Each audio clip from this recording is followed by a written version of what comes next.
aussi nos cultes sur Facebook. Alors sans plus tarder, je laisse la parole au pasteur Chico lorsqu'il passe. Acclamons le Seigneur de manière à ce que son nom, seul le nom du Seigneur soit glorifié. Alléluia, acclamons notre Dieu.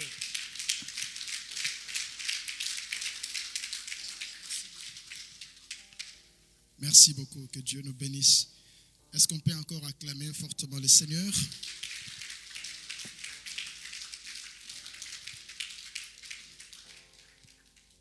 J'ai beaucoup aimé l'intercession que le pasteur a conduite ici. Et dans cette intercession, il nous a dit une chose très importante, que le Seigneur est avec nous. Amen. Et vous savez, alors que David traversait un moment très difficile dans sa vie, il était dans la vallée de l'homme de la mort. Lui-même, il a confessé, même si je traverse la vallée de l'homme de la mort, je ne crains aucun mal, car tu es avec moi. Et la présence de Dieu est avec nous ce matin. Est-ce qu'on peut apprécier la présence du Seigneur? Le pasteur Alain, il a dit beaucoup de choses ici. Et là où nous sommes arrivés, c'est par la grâce du Seigneur. Mais ce n'est pas la finalité parce que nous continuons encore avec la route avec le Seigneur. Mais il arrive de temps à autre que le Seigneur nous rappelle là où il nous a pris. Alors qu'il était au sommet de sa gloire, le Seigneur lui a dit, souviens-toi là où je t'avais pris, derrière les troupeaux, derrière le brebis. Et là je parle de David. Parce qu'il arrive à un moment donné, nous oublions là où le Seigneur nous a pris. Et il est important, n'est-ce pas, un moment de jeter un coup d'œil sur le rétroviseur pour voir là où le Seigneur t'a pris. Voilà, que le Seigneur vous bénisse et nous vous souhaitons la bienvenue dans la présence du Seigneur. Je suis le pasteur Chico Gwamba, c'est ma deuxième fois que je me retrouve ici dans ce bâtiment. Et quand vous étiez encore, c'était où? C'est à la Madeleine. Voilà, donc c'est ma troisième fois que je me présente devant vous dans cette église. Que le Seigneur vous bénisse. Je suis le pasteur Chico Gwamba, marié, père de 4 enfants. Ma femme, c'est Elisette Gwamba. On devait être avec elle ici. On était aux États-Unis. Elle est rentrée à Kinshasa parce que ça fait au moins 1 mois et demi depuis que nous avons quitté Kinshasa. On avait jugé bon qu'elle rentre quand même au pays parce que si on est tous des absents, ce n'est pas une très très bonne chose. Voilà, je dirige une église dans la grande communauté Philadelphie, ayant comme visionnaire l'apôtre Roland Dallot. Ça fait 7 ans et 3 mois que nous sommes basés à Kisangani, dans la province de la Chopo.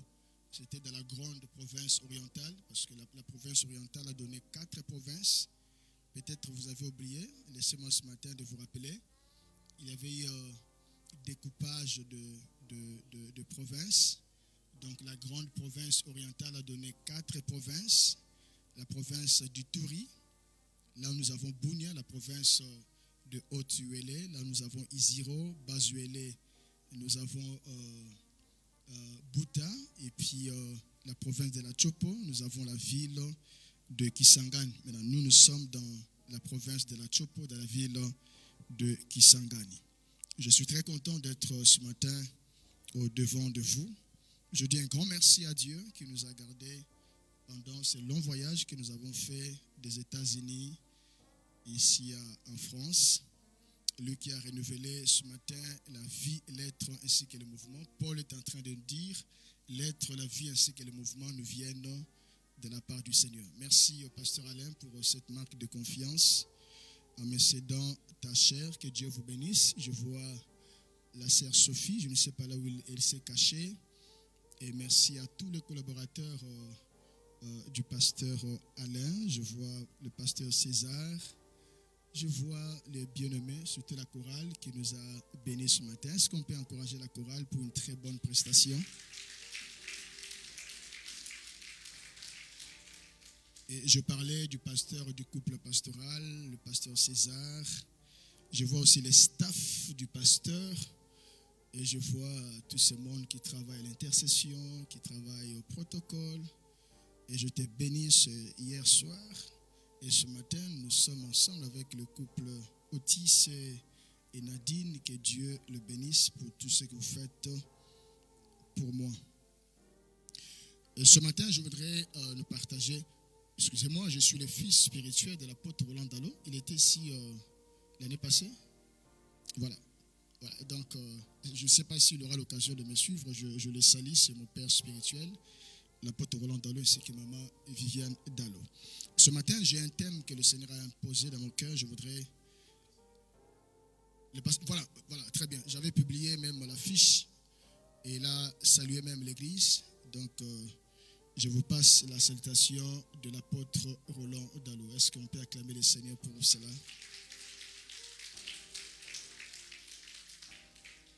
Ce matin, je voudrais vous partager quelque chose que le Seigneur a placé dans mon cœur. Comme vous le savez, ça fait 2 semaines que nous venons de célébrer la Pâque.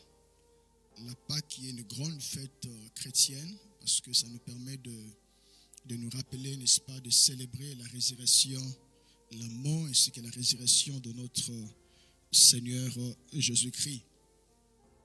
Paul est en train de dire une chose très importante. Il a dit dans 1 Corinthiens chapitre 15, le verset 14, il a dit « Si Christ n'était pas ressuscité, votre prédication, c'est-à-dire notre prédication est vaine, et par conséquent aussi votre foi est vaine, parce que la Bible dit la foi vient de ce qu'on entend, et ce qu'on entend vient de la parole du Seigneur. Si Christ n'était pas mort, votre prédication est vaine, et aussi vous qui nous suivez, votre foi sera vaine. » Mais après ces 2 semaines qui viennent de passer, où nous avons célébré la fête de Pâques, Dieu m'a imposé ce thème que nous puissions partager ensemble. Je l'ai pris dans Jean chapitre 1er, le verset 29. Jean chapitre 1er, le verset 29. C'est là où nous avons tiré notre thème de ce matin. Jean chapitre 1, le verset 29e. Qu'est-ce que la Bible nous dit dans Jean chapitre 1, le verset 29? La parole du Seigneur nous dit, le lendemain, il vit Jésus venant à lui. C'est-à-dire, il vient au Jourdain, là où Jean-Baptiste baptisait les gens. Il venait pour se faire baptiser. Si vous voulez avoir de plus amples informations, vous n'avez qu'à lire Matthieu chapitre 3, le verset 15 jusqu'au verset 17e. Nous allons les lire ça après. Le lendemain, il vit Jésus venant à lui et dit, voici l'agneau de Dieu, virgule, qui ôte le péché du monde. Maintenant, le thème que nous avons choisi ce matin, c'est voici l'agneau de Dieu. Ça, c'est notre texte de base, là où nous avons soutiré notre thème de ce matin. Mais nous pouvons joindre à ces passages principaux d'autres passages secondaires. Là, nous allons lire cette fois-ci à partir du verset 30 jusqu'au verset 37, toujours dans le même chapitre, Jean chapitre 1, et le verset 30 jusqu'au verset 37. La Bible dit, c'est celui dont je dis après moi, vient un homme qui m'a précédé, car il était avant moi. Je ne le connaissais pas. Celui qui dit ici qu'il ne connaît pas le Seigneur, c'est le cousin de Jésus. Parce que Jean, dont il est question ici, il était le cousin de Jésus, le fils biologique de Zacharie et d'Élisabeth. Et Jean, Jésus, il était le fils de Marie et de Joseph. C'est vrai, il était le fils adoptif. Verset 31, je ne le connaissais pas. C'est afin qu'il fût manifesté à Israël que je suis venu baptiser d'eau. Jean rendit ce témoignage. Je vis l'Esprit descendre du ciel comme une colombe et s'arrêter sur lui. Je ne le connaissais pas. Mais celui qui m'a envoyé baptiser d'eau, celui-là m'a dit, celui qui tu verras l'Esprit descendre et s'arrêter, c'est celui qui baptise du Saint-Esprit. Et je vis et je rendis témoignage qu'il est le Fils de Dieu. Le lendemain, Jean était encore là avec deux de ses disciples. Et ayant regardé Jésus qui passait, il dit, voici l'agneau de Dieu. Le verset 37, les deux disciples l'entendirent prononcer ces paroles et les suivirent Jésus. On peut s'arrêter là. Celui qui présente Jésus ici, je viens de vous le dire ici, c'est Jean-Baptiste. Il n'était pas n'importe qui, il était un prophète. Il était un juif. Quand il disait voici l'agneau de Dieu, il savait de quoi il s'agit. Parce qu'à un moment donné, je me posais la question, pourquoi il n'a pas dit voici la girafe de Dieu. Voici l'éléphant de Dieu. Voici le chien de Dieu. Voici les boucs de Dieu. Voici le bélier. Mais pourquoi il a dit seulement voici l'agneau de Dieu? C'est ça dont il est question ce matin. Nous allons entrer pour comprendre dans la pensée de Jean, pour comprendre qu'est-ce qu'il avait dans sa tête alors qu'il avait présenté Jésus comme étant l'agneau de Dieu. Mais avant d'y arriver à cela, je voudrais dire trois choses ce matin, parce que la déclaration de Jean-Baptiste, c'était un témoignage biblique aux yeux des gens. C'était un témoignage. Il témoigne de Jésus. Et quand nous disons témoignage, c'est ce que tu connais. C'est ce que tu as vu, c'est ce que tu as entendu. Si tu as entendu quelque chose, tu es un témoin auriculaire parce que tu as entendu. Par conséquent, tu peux rendre un témoignage. Si tu as vu, tu es un témoin oculaire. Tu as vu et tu peux certifier ce que tu communiques. Laissez-moi vous dire ce matin, dans la vie dans laquelle nous sommes, nous avons deux sortes de témoignages. Nous avons les témoignages humains et nous avons aussi les témoignages divins. Nous avons les deux sortes de témoignages dans ce monde où nous vivons. Le témoignage qui vient des hommes et le témoignage qui vient de Dieu. Deux sortes de témoignages. Le témoignage humain et le témoignage divin. C'est-à-dire, le témoignage humain, c'est ce que l'homme peut témoigner pour vous auprès des autres personnes. Ce que je peux dire aux autres à propos de vous. Et si vous regardez dans la Bible, il y a certaines personnes qui ont eu certains accès dans leur vie parce que quelqu'un avait témoigné pour eux. Là, je peux parler de David. Si David avait eu accès dans le palais royal, parce qu'il y a quelqu'un qui avait témoigné de lui. Un besoin s'était fait sentir dans le palais royal. La Bible dit que le mauvais esprit avait commencé à juter Saoul. Et la solution à ces problèmes, c'était de trouver quelqu'un qui s'est gratté la guitare, qui s'est joué la musique. Et quelqu'un a dit, je connais quelqu'un. Je connais un homme. Il a même donné les détails. Il est le fils d'Isaïe. Il est beau. Il est ceci. Et lorsque Saoul a écouté cela, il a dit amène-les rapidement. Il y a certains endroits que tu peux entrer rien que par un témoignage. Voilà la raison pour laquelle, frères et sœurs, nous devons soigner notre relation que nous avons avec les autres. Il y a un adage camerounais qui dit, je crois qu'il y a une sœur que nous sommes venus avec elle ici, elle est camerounaise. Elle est où? Voilà, elle est là. Elle est sortie, voilà. Donc, il y a un adage camerounais, je ne sais pas si vous allez me contredire. Et cet adage dit, on devient quelqu'un par quelqu'un. On devient quelqu'un par quelqu'un. Je ne sais pas si vous allez l'appuyer cela. Et même dans la Bible, il y a certaines personnes qui ont connu la montée dans la vie parce que ils avaient entretenu de bonnes relations avec les autres. Et nous sommes déjà une famille que nous avons construite ici. Voilà la raison pour laquelle vous devez soigner votre relation avec les autres. Vous ne savez pas par qui ta bénédiction peut passer. Donc si David a eu accès dans le palais royal, parce qu'il y a quelqu'un qui l'avait vu, il a témoigné de lui. Il savait jouer. Frères et sœurs, des fois, tu sais faire quelque chose, mais jusqu'à présent, tu n'as pas encore trouvé le travail. un bon travail. Parce que nous sommes suivis pas seulement ici en présentiel, il y a d'autres personnes qui nous suivent à travers le monde. Ils sont peut-être à Kinshasa, ils sont peut-être au Cameroun. Tu peux attraper un bon travail par quelqu'un.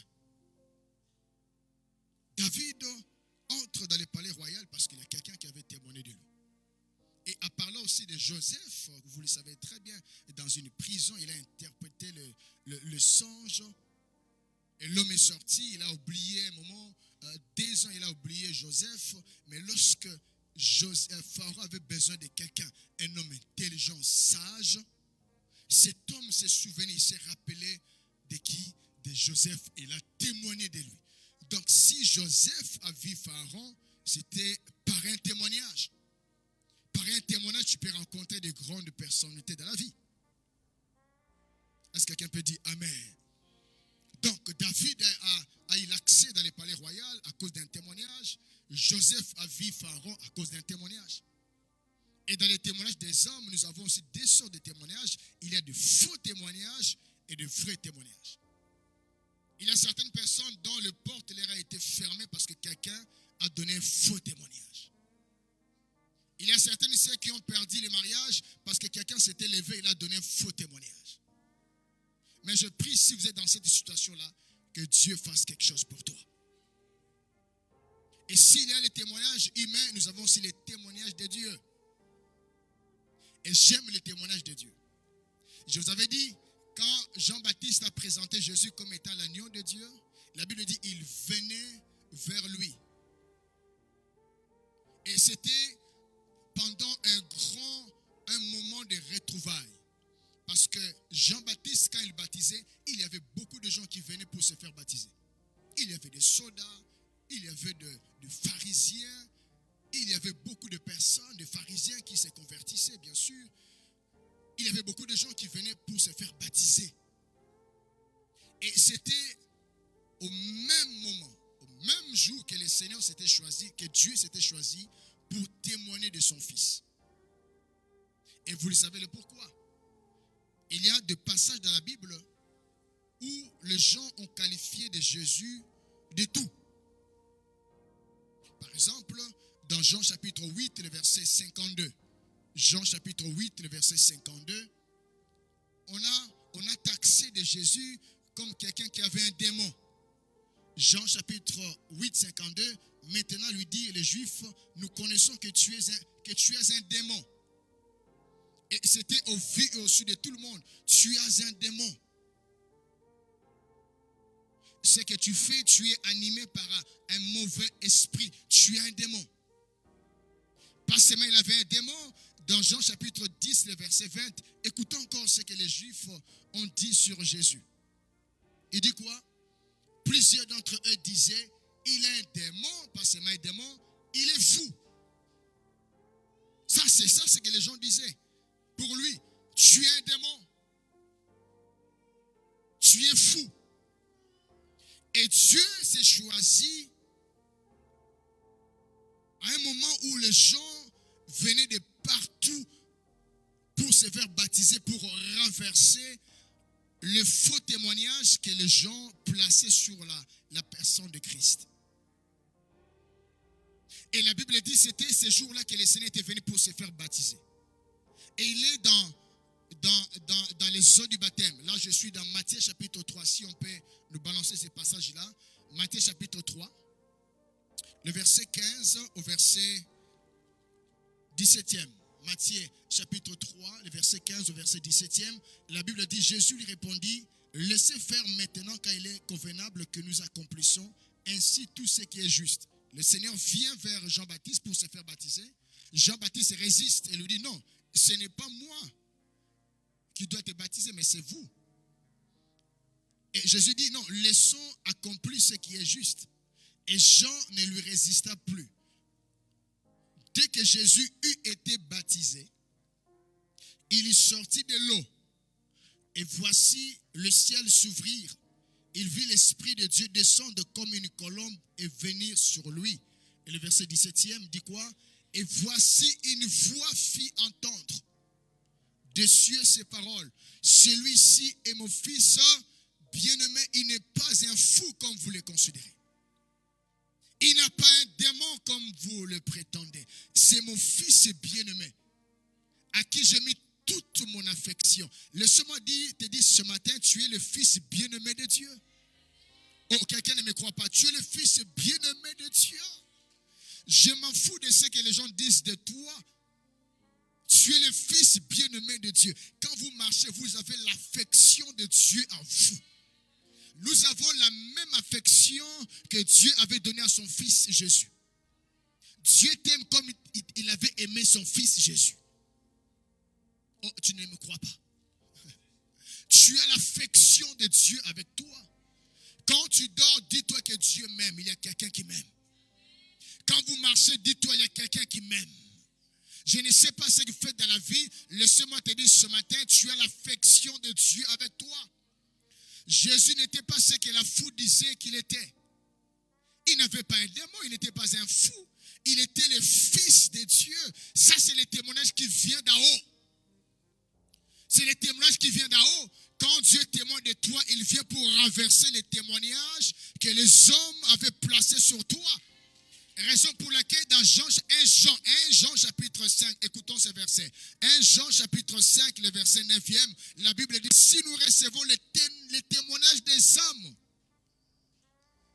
le témoignage de Dieu est plus grand. Si nous recevons le témoignage des hommes, le témoignage de Dieu est plus grand. Frères et sœurs, je prie que Dieu témoigne de toi quelque part.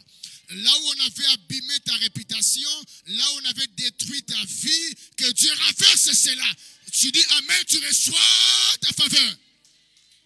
Je dis merci à Dieu parce que son témoignage est plus grand et plus puissant. Jésus n'a pas un démon, il n'est pas un fou. Il est le fils bien-aimé de qui? De Dieu. Et ce que j'aime, lorsque Dieu veut témoigner de toi, toutes les voies lui sont permises, toutes les voies. Quand Dieu veut témoigner de toi, il peut passer par n'importe quelle voie. Dieu peut passer par les anges pour témoigner de toi quelque part. Dieu peut passer par la voie audible. Dieu peut passer par une tierce personne parce qu'il veut te bénir. Je prie qu'avant que cette année ne s'achève, que Dieu témoigne de toi quelque part. Je ne sais pas par quelle voie il va passer, mais il le fera par sa grâce. Le témoignage de Dieu est plus grand. Si nous recevons le témoignage des hommes, le témoignage de Dieu est plus grand. Ça, c'est la première des choses que nous devons retenir ici. Jean-Baptiste a témoigné de Jésus. Frères et sœurs, n'ayez pas honte de témoigner pour quelqu'un. Un homme m'a parlé, c'est un ami pasteur. Il avait une connaissance au niveau de la Turquie. Et le pasteur qui était au niveau de la Turquie, il avait besoin qu'il le fasse venir là-bas. Maintenant, il passe par un ami à commun. Il dit, parlez-moi un peu de X. Il dit, je ne le connais pas très bien. Mais il est ton ami. Il a dit que vous êtes des amis. Il dit, non, je ne connais pas très bien. Pourquoi? Parce qu'il a su que non, on veut faire venir son ami à Turquie. Frères et sœurs, quand il s'agit de témoigner, de parler pour quelqu'un, parlez-en à bien. Je suis en train de parler à quelqu'un. Les témoignages de Dieu, ça c'est la première des choses. La deuxième des choses, frère, avant de vous donner 3 choses par rapport à notre thématique de ce matin, la deuxième des choses, c'est un peu troublant. Jean-Baptiste ayant vu Jésus en train de venir vers lui, il va crier devant la foule, voici l'agneau de Dieu qui vient, ou bien qui ôte le péché du monde. Là où les gens voyaient Jésus comme étant le fils des charpentiers, comme étant le fils de Joseph, comme étant le fils de Marie. Ayant comme frère Joseph, Jésus avait des frères. Dans Matthieu chapitre 13, le verset 55 au verset 56, si on peut nous balancer ces passages-là, vous allez vous rendre compte que Jésus avait des frères. Matthieu chapitre 13, le verset 55 au verset 56. N'est-ce pas le fils du charpentier? N'est-ce pas Marie qui est sa mère? Jacques, Joseph, Simon et Jude ne sont-ils pas ses frères? Là où la foule voyait le fils des charpentiers, là où la foule voyait le fils de Marie, là où la foule voyait Jésus comme étant, ayant comme frère Jacques, Joseph, Simon et Jude. Mais Joseph va voir à lui l'agneau de Dieu. Comment expliquer cela? Il voit l'agneau en train de venir. Il voit en Jésus l'agneau. Alors que la foule était incapable de voir cela en Jésus-Christ. Frère, avant d'aller plus loin, la seule chose qui va faire la différence dans votre vie, c'est par rapport à la révélation que vous avez de Christ. Je vais avancer. Bartimée, mendiant aveugle. Il est à Jéricho. À l'entrée de Jéricho, en train de demander l'aumône, demander l'argent aux passants. Il attend une foule qui crie Jésus de Nazareth. Il s'est même renseigné, on lui dit c'est Jésus de Nazareth. Mais quand il ouvre sa bouche, il ne dit pas Jésus de Nazareth. Il dit fils de qui? De David. Il ne dit pas Jésus de Nazareth. Il dit fils de David. Là où les gens sont limités seulement à voir Jésus, à considérer Jésus comme Jésus de Nazareth, lui il est allé plus loin pour lui. Il n'est pas seulement fils de Jésus de Nazareth, il est fils de David. C'est pour dire, celui que vous voyez là, il a le pouvoir de dire un mot pour que ma situation change. Celui que vous voyez là, il a le pouvoir de changer ma vie. Frère, je ne vais pas suivre le Dieu de tout le monde. Je ne vais pas servir le Dieu de tout le monde. Je vais servir le Dieu que je connais. Je vais avoir une expérience personnelle avec le Seigneur. Avez-vous une expérience personnelle avec le Seigneur? Regarde dans la Bible, toute personne qui avait une expérience personnelle avec le Seigneur, il a donné un nom à Dieu. Parce qu'il avait pourvu, il a donné quel nom? Jéhovah Jireh. Parce qu'il a expérimenté la paix de Dieu dans sa vie, il a donné quel nom? Jéhovah Shalom. Frères et sœurs, ne venez pas à l'église comme Monsieur tout le monde. Ne servez pas Dieu comme le commun des mortels. Je ne vais pas suivre le Dieu des autres. Je ne vais pas servir le Dieu des autres. Je vais avoir la révélation de Dieu. Quand je parle de la révélation, c'est la lumière que vous avez de Christ. Je prie que nos yeux s'ouvrent et que tu voies Jésus pas comme les autres. Je prie que les écailles de tes yeux tombent ce matin. Je prie qu'en quittant ces lieux, que tu te dis que Dieu est un Dieu puissant. Un Dieu qui peut dire un mot pour que ma situation change. Je prie que Dieu t'ouvre les yeux de tes yeux pour que vous les considérez autrement. Tout à l'heure, je venais de dire ici, David est en train il est dans cette vallée qui s'appelle dans la Bible la vallée de l'ombre de la mort. La Bible dit l'ombre de la mort. La Bible n'a pas dit la vallée de la mort. La vallée de l'ombre de la mort. C'est l'ombre. L'ombre, elle est passagère. Ce n'est pas la finalité. Je ne sais pas ce que vous traversez maintenant là dans votre vie. Vous êtes dans la vallée de l'ombre de la mort. Écoutez-moi très bien. Il dit, même si, il dit, quand je marche, c'est dans la vallée de l'ombre de la mort, on n'est pas là éternellement, on marche. Je n'ai jamais vu quelqu'un rester éternellement dans la vallée de l'ombre de la mort. Vous marchez.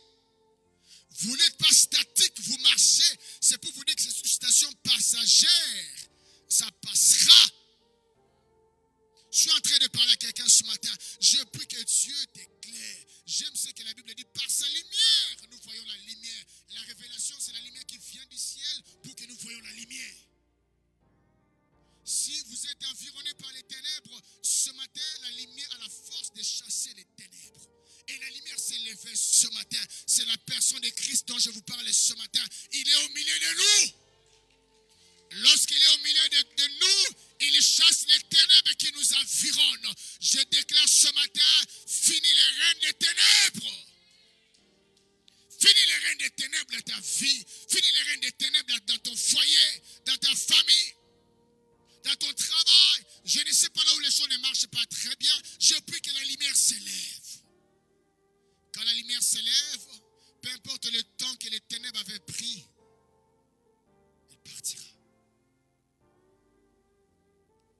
La révélation que nous avons de Christ, il ne dit pas Jésus de Nazareth, mais il voit en Jésus le fils de David. Celui qui vient, qui a la clé d'ouvrir là où tout avait été fermé. La troisième des choses, frères et sœurs, en présentant Jésus devant la foule, dit: voici l'agneau de Dieu qui ôte le péché. Regardez très bien le péché dont la Bible a utilisé ici. C'est au singulier. Ce n'est pas au pluriel. 1 Jean chapitre 1, le verset 29, la Bible dit: le lendemain, il vit Jésus. Venant à lui, il dit: voici l'agneau de Dieu qui ôte le péché. La Bible n'a pas dit qui ôte les péchés, mais qui ôte le péché du monde. Le péché que nos ancêtres avaient commis dans les jardins d'Éden. Là, je vois Adam et Ève. Le péché qu'ils avaient commis. Ce péché a traversé des siècles, de génération en génération. Et la Bible dit dans Romains chapitre 5, le verset 12e, si on peut nous balancer ces passages. Romains chapitre 5, le verset 12e, que dit la Bible. Romains chapitre 5, le verset 12e. C'est pourquoi comparé un seul homme, le péché, c'est le péché que Adam et Ève avaient commis dans les jardins d'Éden.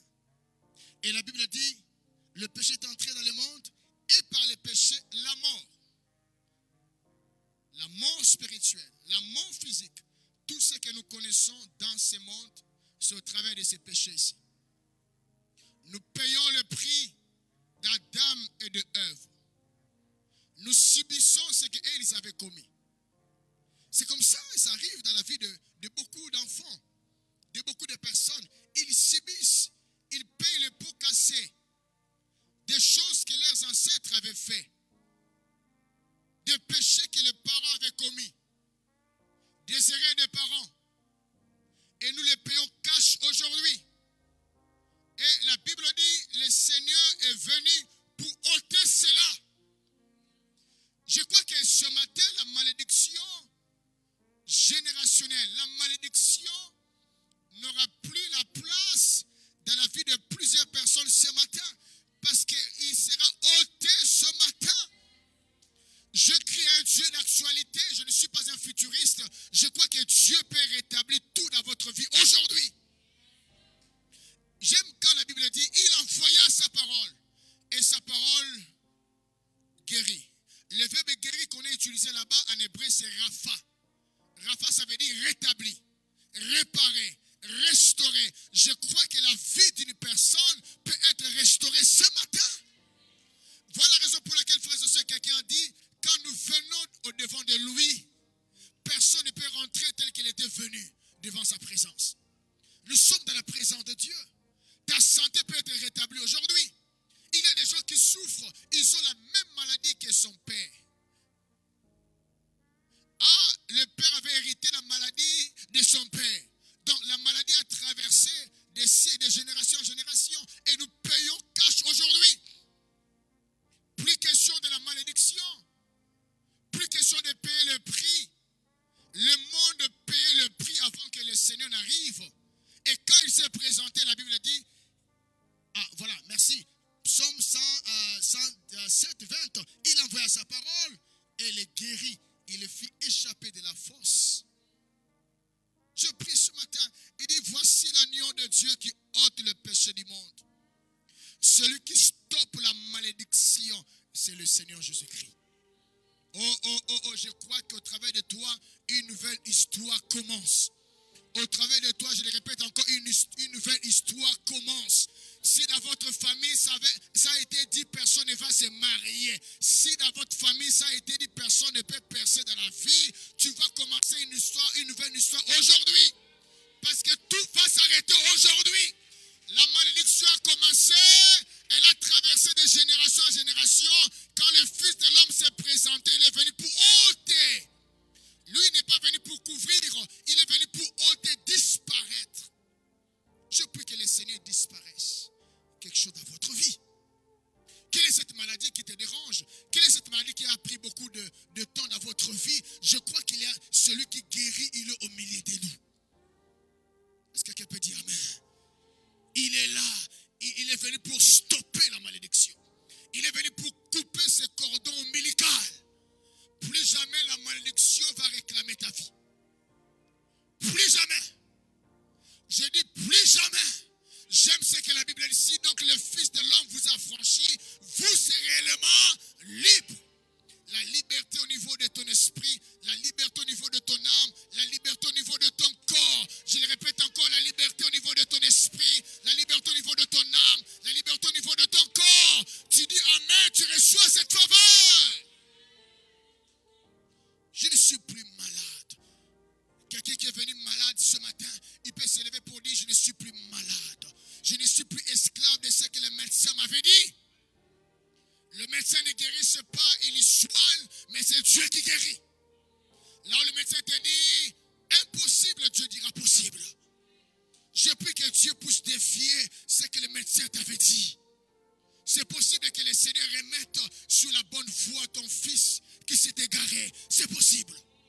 Cet enfant qui a quitté la maison, c'est possible qu'il rentre dans la bonne voie. Tout est possible à Dieu. Dieu écoute la prière. La Bible dit, oh toi qui écoutes la prière, tous les hommes viendront à toi. S'ils sont venus ce matin, parce qu'il y a un Dieu qui écoute la prière. Je ne prie pas un Dieu qui ne répond pas à la prière. Je prie un Dieu qui répond à la prière. Je serai un Dieu qui me voit. Jean chapitre 12, le verset 26, ce sont des versets qui me viennent comme ça à l'esprit. Dans Jean chapitre 12, le verset 26, la Bible dit, celui qui me suit et qui me sert, mon Père l'honorera. Je le répète encore, celui qui me suit et qui me sert, mon Père l'honorera. Je prie que Dieu honore un parent ce matin. Je prie que Dieu honore une sœur ce matin. Je prie que Dieu honore un frère ce matin. J'attends même le bruit de ce que Dieu va faire aujourd'hui dans votre vie. Voici l'agneau de Dieu qui ôte le péché du monde. C'est fort possible. Si dans le péché la maladie était entrée, si dans ce péché la malédiction avait fait son entrée, c'est possible que le Seigneur puisse ôter cela ce matin. Voilà pourquoi je vois des hommes libres ce matin. 3 choses avant d'aller plus loin. La première des choses, quand Jean-Baptiste a présenté Jésus comme étant l'agneau de Dieu, qu'est-ce qu'il avait dans sa tête? Qu'est-ce qu'il avait dans sa tête?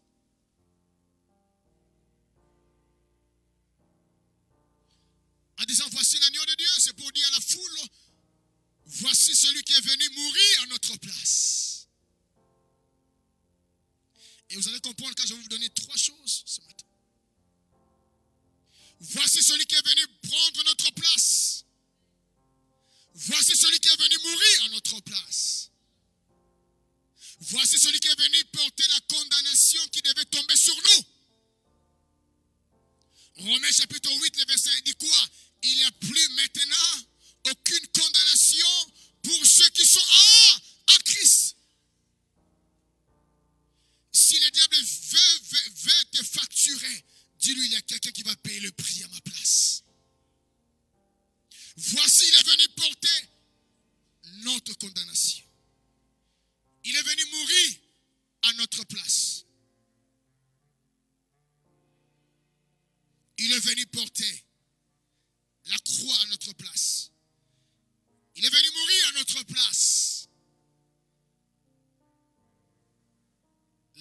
celui qui pêche, l'âme de celui qui pêche, c'est l'âme qui mourra. Lui, il est venu porter cette mort sur lui. Mais je vais conclure sur ça. Mais 3 choses. Lorsque Jean dit, voici l'agneau de Dieu, c'est pour dire, voici la réponse de Dieu au monde. Vous allez comprendre avec moi, Abraham prend son fils Isaac. Abraham a passé beaucoup d'années. Sa femme, Sarai, a passé beaucoup d'années dans la stérilité. Et de manière miraculeuse, Dieu va visiter Abraham et sa femme. Sarah va tomber enceinte. Elle va enfanter un fils et on va donner le nom d'Isaac à ce fils-là. Et Dieu va demander à Abraham pour voir si réellement Abraham l'aimait. En lui disant, offre-moi ton fils. Il prend son fils et il se dirige vers la montagne de Morija. Il monte, il dit à son fils, on va sacrifier. Il monte sur la montagne de Morija. Alors qu'ils sont au sommet de cette montagne, Isaac va constater quelque chose qui n'allait pas. Il dit à son père, Père, là je suis dans Genèse chapitre 22, le verset 7e. Genèse chapitre 22, le verset 7. Isaac va constater une chose. Il va dire à son père. Alors Isaac parla à Abraham, son père. Dit, mon père. Il répondit, mais voici mon fils. Isaac reprit. Il dit, voici le feu et le bois. Mais où est l'agneau? Tu as dit, on doit sacrifier. On doit apporter un agneau. On doit le sacrifier à Dieu. Mais voici le bois. Et voici le feu. Mais où est l'agneau? Pour l'Holocauste. Où est l'agneau? Où est l'agneau que nous devons offrir à Dieu? Le verset 8 dit quoi? Le verset 8 dit, Abraham répondit, mon fils, Dieu se pourvoira lui-même de l'agneau pour l'Holocauste. Ils marchaient tous deux ensemble. Si vous descendez, l'animal que Dieu avait donné à Abraham, ce n'était pas l'agneau, c'était le bélier. Moi, je n'ai pas demandé le bélier. Moi, j'ai demandé l'agneau. Je prie que Dieu donne à quelqu'un l'agneau à la place de bélier. Oh, quelqu'un ne me suit pas. Je dis que Dieu te donne l'agneau à la place de bélier. Où est l'agneau? À la place, c'était le bélier. Ça arrive dans la vie courante. Tu as besoin de quelque chose, mais tu veux te contenter seulement de ce que... Non, je ne veux pas ça, je veux l'agneau.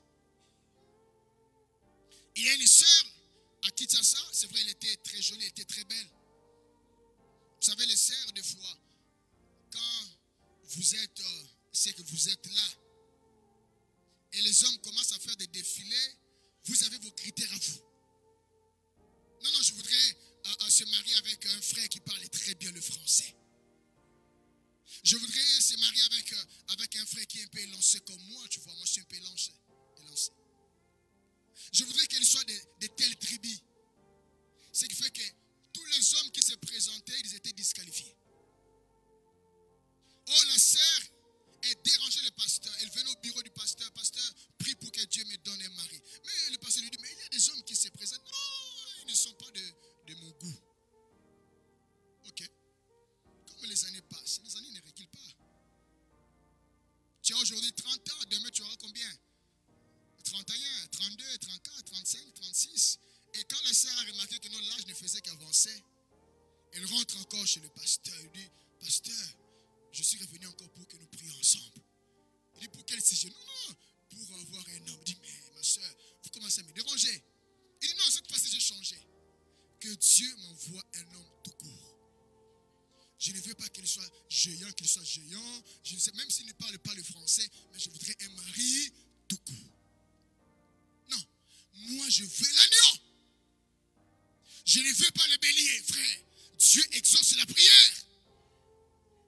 N'allez pas auprès de Dieu pour lui dire, Seigneur, si tu ne me donnes pas ça, donne-moi ça. Non.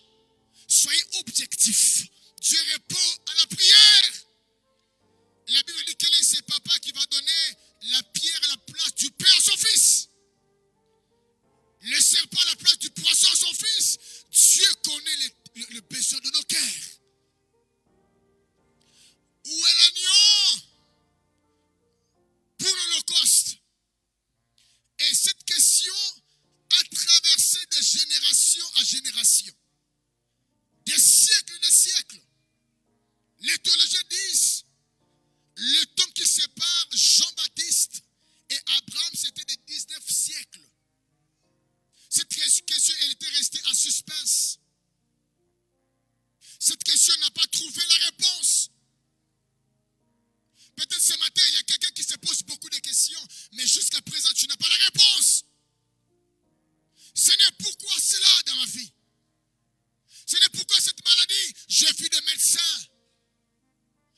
Tu pries, mais tu n'as pas de réponse.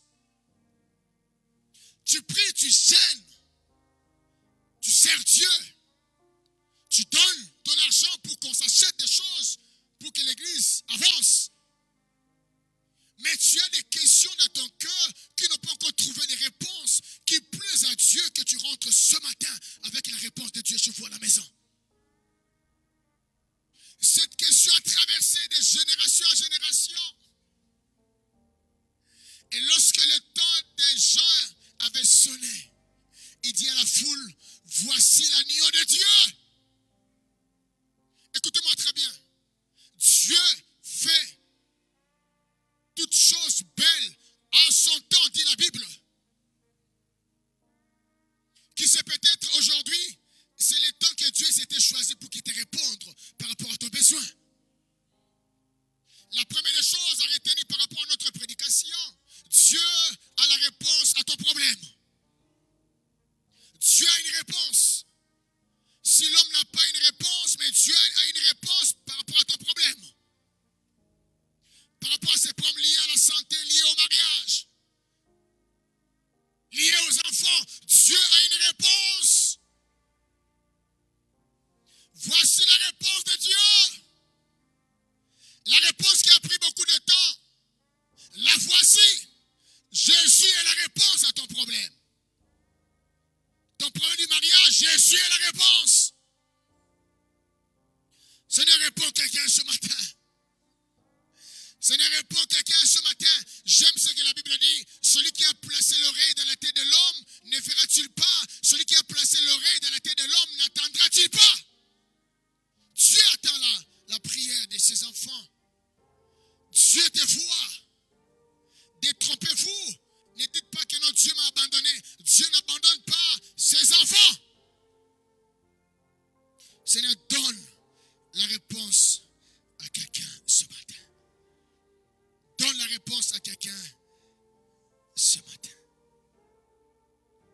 Ça, c'est la première des choses par rapport à notre thématique. Voici la réponse de Dieu au monde. Jésus était la réponse de Dieu. Tous ces mondes qui étaient venus avant lui, ils n'ont pas donné la réponse, mais lui, il est venu donner la réponse au vrai problème de l'humanité, le problème du péché. Quand je méditais ici, j'entends une voix qui me disait, le bélier, ce sont des prophètes qui sont passés avant. L'agneau, c'était Jésus lui-même.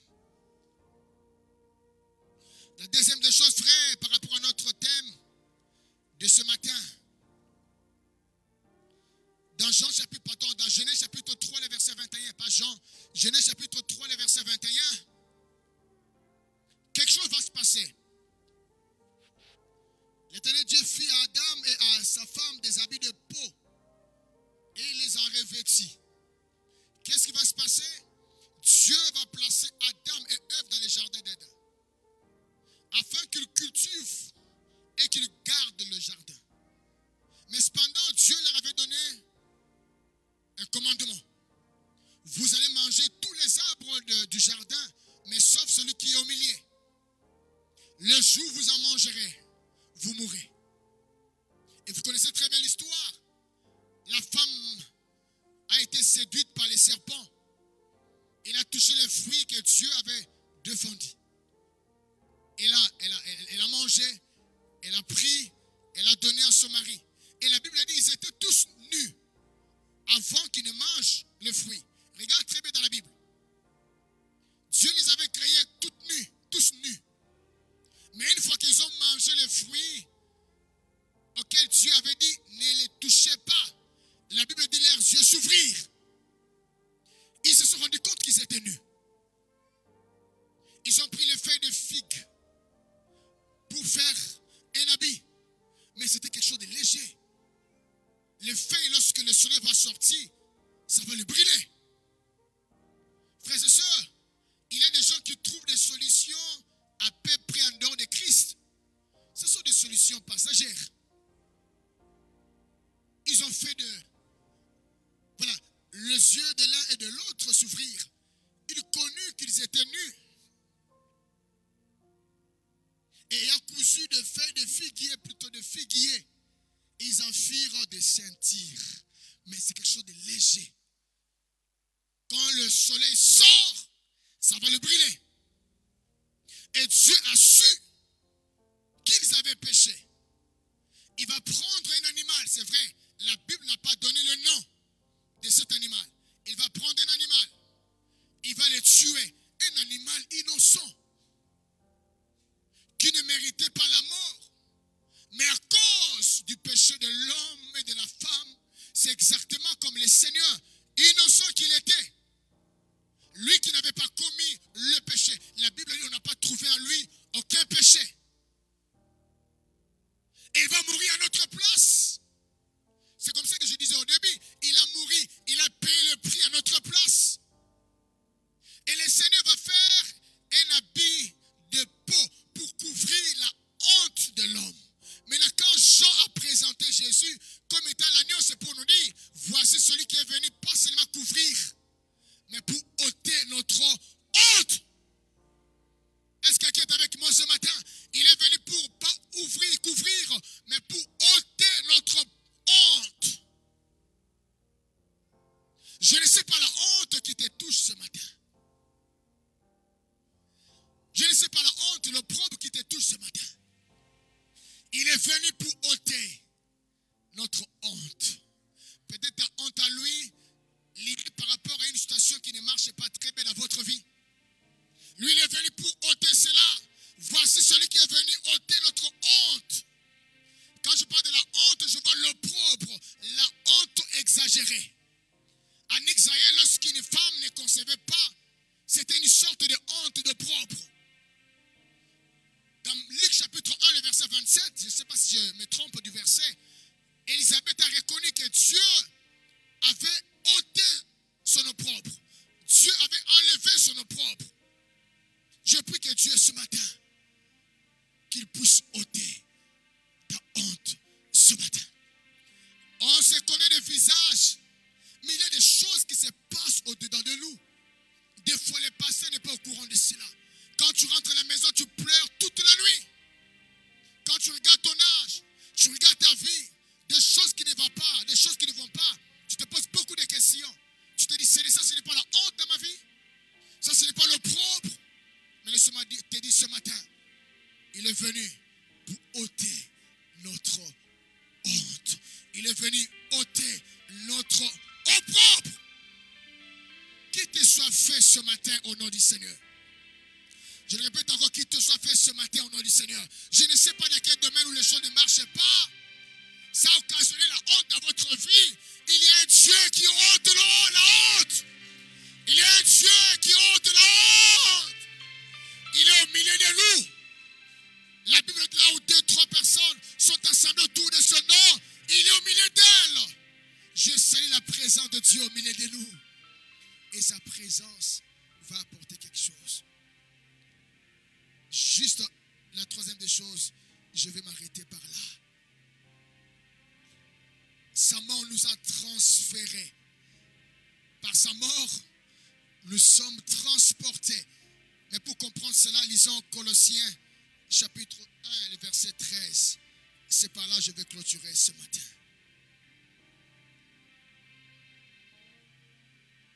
Colossiens chapitre 1, le verset 13e. Qui nous a délivrés de la puissance des ténèbres et nous a transportés dans le royaume du Fils de son amour. Pour comprendre ce texte ici, laissez-moi vous dire deux choses. Joseph était en Égypte avec Pharaon, premier ministre. Pharaon va se renseigner à propos de sa famille et il se rend compte que son père vit avec ses frères chez eux. Il va demander à Joseph de faire venir son père ainsi que ses frères. Lorsque Jacob arrive en Égypte, il va s'entretenir avec Pharaon. Et Pharaon va se décider de lui donner un endroit qui s'appelait dans la Bible Goshen. Goshen, c'est là où les enfants d'Israël avaient passé les 430 ans en Égypte, avant qu'ils ne sortent de l'Égypte. Et Goshen, ça veut dire le lieu du soleil, le lieu de la lumière. Et quand vous regardez dans la Bible, lorsque Dieu frappait l'Égypte par le plaie, il y en avait 10. Ça touchait toute l'étendue de l'Égypte, mais sauf à Goshen. Parce que c'est là où Dieu était. C'est là où la présence de Dieu. Goshen, ça veut dire la présence de Dieu. Maintenant, le jour où Dieu s'est décidé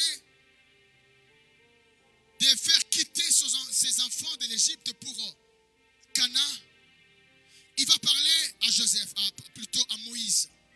Là, je suis dans Exode chapitre 12, le verset 1 jusqu'au verset 7e. Il va dire à Moïse, allez dire à mon peuple, cette nuit, chaque famille va tuer un agneau. Et l'agneau qui sera tué, son sang sera placé sur le laiton, sur le poteau.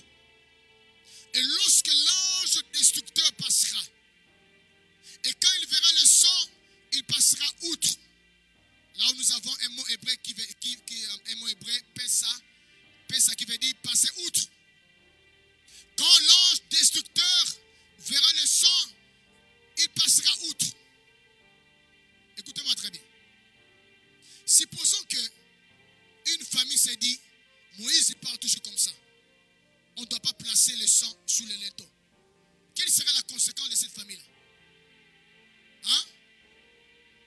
La mort. L'ange allait frapper. Parce que l'ange, lui, le langage auquel il allait obéir, c'était quoi? Le sang. S'il ne voit pas le sang, il tue. Et c'est comme ça que les enfants de Dieu avaient été épargnés. Et Dieu va les faire sortir de l'Égypte pour les Canaan. Maintenant ici, dans Colossiens chapitre 1, le verset 13e, Paul aussi, inspiré par le Saint-Esprit, il nous dit, Dieu nous a transportés. Il nous a pris d'un point A pour le point B.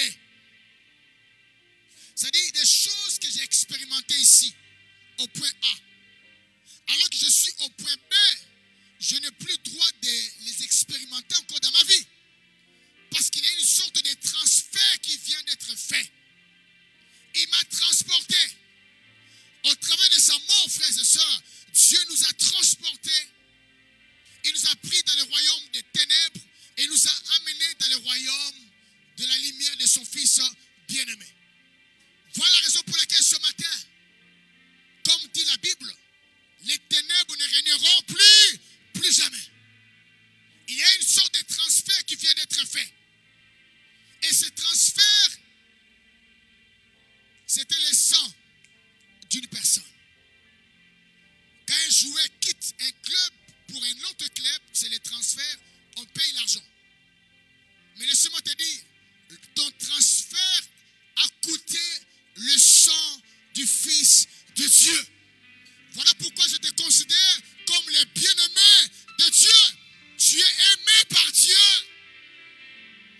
Voilà pourquoi, frères et sœurs, si tu étais malade, alors que les transferts viennent d'être faits, il n'est plus question d'être esclave de la maladie. Tu ne peux pas me dire que tu es en Europe si tu m'envoies une vidéo dans laquelle tu es en train de tuer les moustiques. J'aurais du mal à croire que tu es en Europe. Tu ne peux pas m'envoyer une vidéo dans laquelle tu me dis, pasteur, nous avons fait 3 mois sans le courant. C'est quelque chose d'anormal. Mais chez nous, ça passe. 2 ans comme à Kisangani, 2 ans, on n'a pas le courant. C'est dur. Frère, tu ne peux pas vivre des situations que tu les vivais ici. Alors que tu es ailleurs. Paul a dit ceci pour clôturer. Il dit, nous sommes dans 1 Corinthiens 15, le verset 17. 2 Corinthiens 15, 17. Il dit quoi là-bas? 2 Corinthiens 15, 17. La Bible dit quoi? c'est par là que je vais clôturer. Pour vous dire qu'il y a certaines situations, je vais prier pour vous, que nous devons les juger anormales ce matin. 2 Corinthiens 5, 17, la Bible dit quoi? Si quelqu'un est à Christ, non. Voilà, si quelqu'un est à Christ, il est devenu quoi? Une nouvelle créature. Cette nouvelle créature a été faite par les transferts. Il nous a délivrés du royaume des ténèbres. Il est une nouvelle créature. Les choses anciennes sont quoi? Comment? Passées. La maladie ancienne, la malédiction ancienne est passée. Voici toutes choses sont devenues comment? Nouvelles. Je prie qu'une nouvelle dimension commence dans la vie d'une personne. Je prie qu'une nouvelle grâce commence dans la vie d'une personne. Vous me regardez, vous ne croyez pas, mais c'est une prophétie que je déclare sur vous. En retournant chez vous à la maison, Dieu vous fait accéder dans la saison de nouvelles choses. Ce matin, vous êtes déjà dans la saison de nouvelles choses. Voici l'agneau de Dieu qui ôte les péchés du monde. Il t'a pris dans le royaume des ténèbres, il t'a transféré dans le royaume de lumière. Seigneur, accomplis cela dans la vie d'une personne ce matin. Levez vos mains droites. Je vous bénis ce matin avant de passer à la table du Seigneur. Mais avant que je ne prie pour vous, rappelez à Dieu ces 3 choses que nous venons de partager. La première des choses, Dieu est ta réponse. La deuxième des choses, la honte n'a plus sa place dans votre vie. La troisième des choses, il y a une sorte de transfert qui vient d'être fait. Le jour où il était mort, il t'a pris. Dieu t'a pris dans le royaume des ténèbres. Il t'a transporté. Il t'a transféré dans le royaume de la lumière de son Fils bien-aimé. Voilà pourquoi vous devez déclarer la liberté dans votre vie. Commencez à prier pendant 30 secondes. Bénissez le Seigneur. Dis à Dieu, c'est culte, c'est mon culte. Dis à Dieu, je voudrais te voir pas comme les autres. Si tu élèves ta voix, Dieu va te bénir. Si tu élèves ta main, Dieu va t'écouter. Commencez à prier pendant 30 secondes. Prie à Dieu, prie à Dieu, prie à Dieu, prie à Dieu.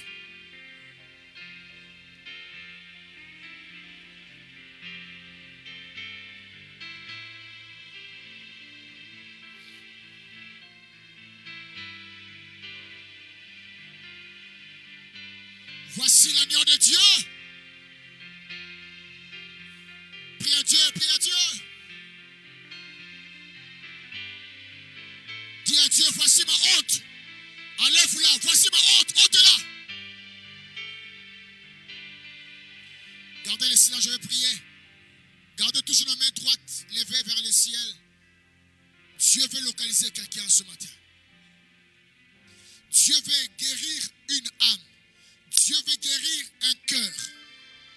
Dieu veut restaurer la vie d'une personne.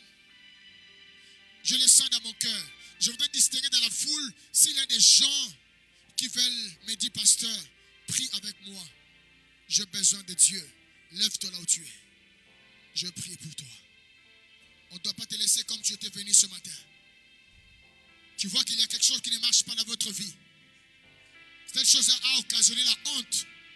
Tu veux que le Seigneur puisse enlever cette honte-là. Manifeste-toi. Merci pour les gens qui se lèvent. Dieu m'avait envoyé pour vous ce matin. Si tu n'as pas besoin de la prière et que tu étais debout, vous pouvez vous rasseoir sans problème. Mais si tu as besoin d'une prière en disant, Père, j'ai besoin de toi. Je veux que le pasteur prie pour moi. Je m'attends au miracle. Frères et sœurs, le temps de miracle est d'actualité. Et là, ce matin, Seigneur Dieu, notre Père, je viens avec mes frères, prier ensemble avec eux. Je viens avec mes soeurs, prier ensemble avec elles. Tu nous as dit ce matin, tu es l'agneau de Dieu qui ôte le péché du monde. Seigneur, ôte quelque chose qui est anormal dans la vie de ton enfant qui s'est présenté ce matin. Seigneur, je prie que ton enfant qui s'est mis debout, en sortant d'ici, qui se dise qu'il y a un Dieu au ciel qui me connaît. Et cette parole, Dieu l'avait destinée pour moi. Que Dieu restaure ton âme. Que Dieu puisse ôter cette maladie dans ton corps. Que Dieu puisse toucher cet enfant qui a perdu la tête. Qu'il rentre dans la bonne voie. Que le miracle commence dans votre vie maintenant au nom du Seigneur. Que la consolation soit au partage ce matin au nom du Seigneur. Que la lumière de Christ puisse chasser le ténèbre qui t'a environné. Il ne va pas couvrir ta honte, mais il va l'ôter ce matin. Que la grâce de Dieu soit sur vous. Comme David pouvait parler à son temps. Oui, le bonheur et la grâce m'accompagneront tous les jours de ma vie. Seigneur, même si je ne les touche pas, toi touche-les maintenant au nom du Seigneur. Que la maladie disparaisse, que la honte disparaisse, que la confusion disparaisse, que les regrets disparaissent, qu'il laisse la place à la joie, qu'il laisse la place à la paix. Que la paix de Dieu vous soit donnée de maintenant et à jamais. Allez vivre le miracle, allez témoigner. Là où ta réputation avait été abîmée, que Dieu puisse la restaurer ce matin. Là où la porte était fermée, que Dieu témoigne de toi pour que la porte s'ouvre. Soyez bénis ce matin et que la grâce de Dieu soit notre partage. Nous bénissons notre Dieu et nous acclamons fortement le Seigneur.